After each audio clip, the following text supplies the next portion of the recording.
da ti kažem.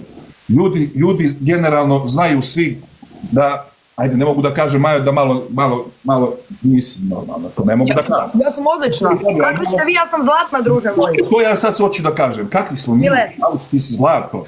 Tako je. Stvarno zlato, šta smo mi? Borice, Nataša, ajmo ljudi, killer. Znaš da ideš to ti ono, da brate se popneš na 100 sprat i kažeš ja mogu dolje skočiti na noge. I slušaj sad ovako, slušaj me sad dobro.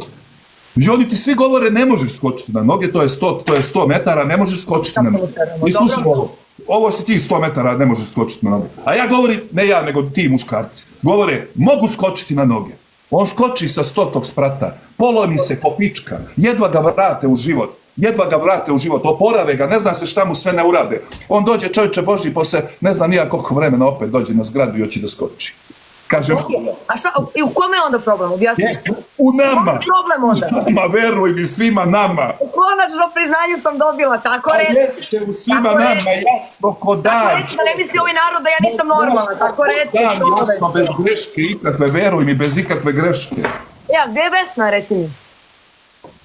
U Prijepolju. Teo Leo da je vidi. Teo bi Leo da je oprca.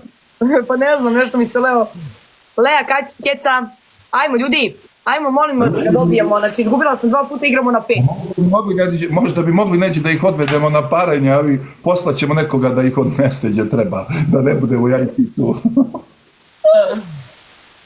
Ljudi kažu su Twitteri blokirani, nisu blokirani. Ako hoćeš možemo to da znamo. Ljudi, ja malo ovo tapkamo i šerujemo, ovo nema smisla, majke. Tapkamo, šerujemo. 2:0 vodimo i Maja će izgubiti ovaj izazov, najvjerovatnije će izgubiti ovaj izazov. Eto, to ti ja garantujem. U redu, ljudi, da gubim.